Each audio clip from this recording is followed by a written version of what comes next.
We fetishise this idea of like revolution as being spontaneous. Class consciousness and like revolutions don't just emerge out of the ether. We publish one book every month and it's a subscription book club. Gone to the lady. A very important part of our work is developing reading groups and other avenues for political education and for collective learning.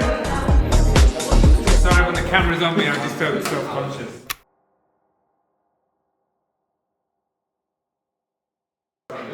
The Left Book Club was originally founded in 1936 with 57,000 members and around 1,200 reading groups all around the country, and is actually credited with part of the political education infrastructure that brought in the welfare state post-World War in Britain.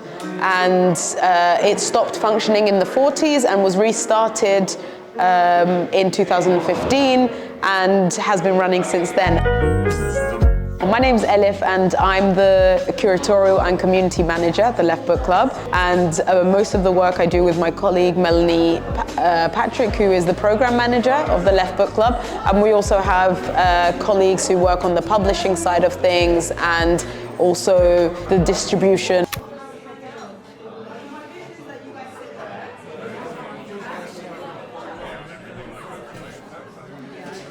A few of us who are involved with Kurdistan Solidarity Network, we're based in London, and we made the food with some help from some Kurdish friends. It's a traditional Kurdish dish, kufta with bulgur wheat, lentils, tomato, lots of spices, and yeah, we wanted to come and show solidarity for the Palestinian liberation struggle as well, and we think this is really important for internationalists to be doing, to be kind of making the links between the struggles. And, The goal of the Left Book Club is actually in its motto, read, debate, organise. So for us, what's the most important is for people to be reading, but also most importantly to be debating and organising.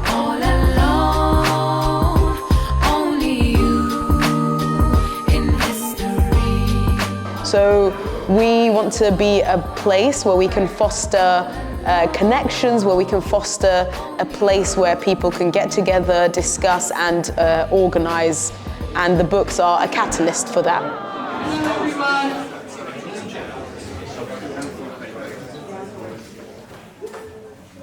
Wow.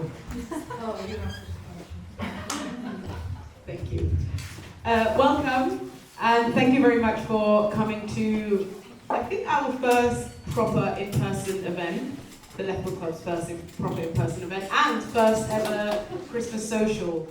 So we wanted to have a discussion about Dan Evans's book, A Nation of Shopkeepers, because the class composition of Britain is a very important question. Of course, it's not the only question, but it's a very important question that is also interconnected and interlinked with many other questions that we face across Britain and across the world, actually. And the conversation being with racial capitalism scholar Gargi Bhattacharyya is also very important because it brings together different elements of what it means to be in Britain, what it means to try and organise in Britain, and so on. So thanks so much for coming. I sort of grew up with these fairly reactionary, small C conservative views. Marx sort of says, well, the petty bourgeoisie, small, solo self-employed people are going to be driven to the wall, it's going to disappear with a rise of monopoly or oligarchic capitalism because it can't compete. But obviously what I argue in the book is that that hasn't actually happened. It's very beneficial for big capitalism to have a massive pool of sort of desperate solo self-employed people. The capitalist class has learned how to break the employment relation so that the way that many of us work are with an employer who spends all their time saying, you're not really my employee. That like terror that consumes the petty bourgeoisie, that fear of sort of falling into the working class, is that which produces this sort of chaotic right-wing reactionary politics. You can't just write it off as inherently reactionary, you have to win it round to socialism. My book was somehow picked as the book of the month for Left Book Club, so I'm very honoured, so I think that's why they picked it. And obviously because I'm amazing, and special and all that sort of stuff. It's the last one that you can ever buy. So, to try and get some extra support for Hoping for Palestine. We're gonna do this as an auction, and we are very honored to have the great Akram to lead this auction.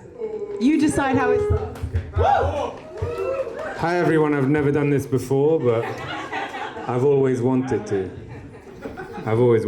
So yeah, this is a very special scarf designed by Bella Freud. You can see on the Hoping website, worn by Tilda Swindon. I'm going to open the bidding at £10. Do we have £10? £10 for the lady in there. You both did it at the same time. Do we have another? Do we have £15 somewhere? £15 at the gentleman at the front. £20 at the gentleman at the front. £50 at the front here. £50, £60 in the back. Do we have £70? Come on, everyone. Limited edition. The last one. Wait, £70? We have £80 here. Was that £80? 80 at the back. Guys, £80. This is a steal. You wouldn't get this in the shops. Come on. Last ever scarf. £80. £90. We have £90. £100 for the lady at the back. £100. Can we better that, everyone? Come on, everyone. The final scarf. £100. Gone to the lady at the back.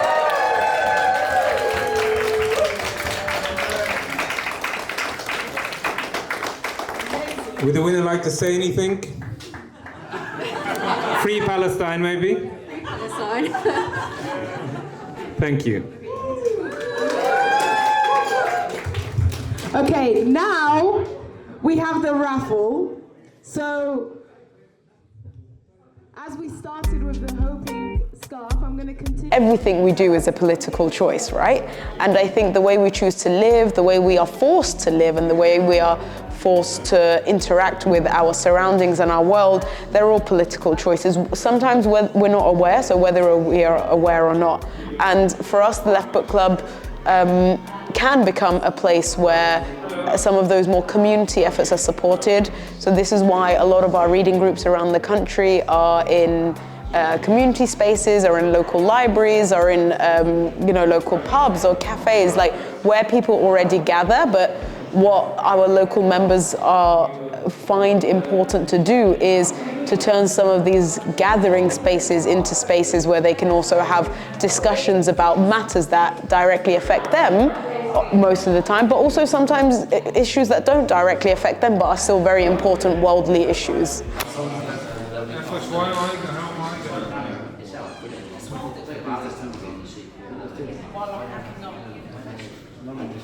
Don't fold it. Sorry, when the camera's on me, I'm just so self-conscious. Let's take that take again, okay? Hand me that again. Okay, and look natural go. Really? Yeah, our 50 past London. And cut. I never thought that I would ever do a talk about a book or public speaking or anything like that. But I've started to like them now. I used to hate them and been really nervous, and I do get nervous before every single one. Before this one, I was just moaning to my girlfriend, and I was just saying, I don't want to do it. And it turns out people are nice, but I didn't. I thought I always get terrified before I do them.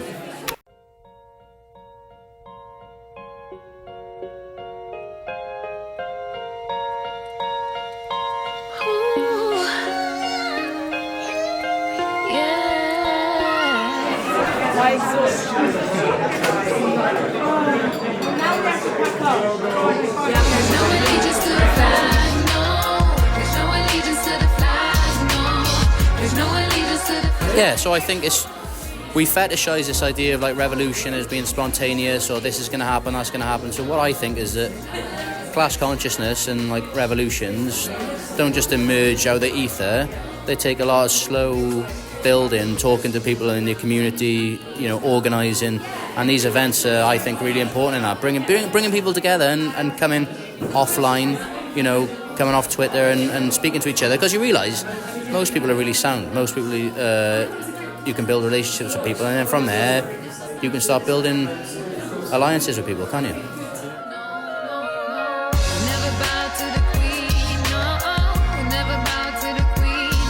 Home time.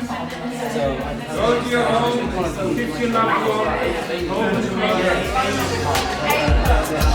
Oh, it went really well, thanks. Yeah, we're really, really happy with how it went. We had lots of people, really good conversation, and successful fundraising too for Hoping for Palestine. So yeah, we're really pleased. There must have been about 100 people here. So yeah, it was great. We had people standing at the back of the room because we didn't have enough chairs for them. So yeah, it was lovely.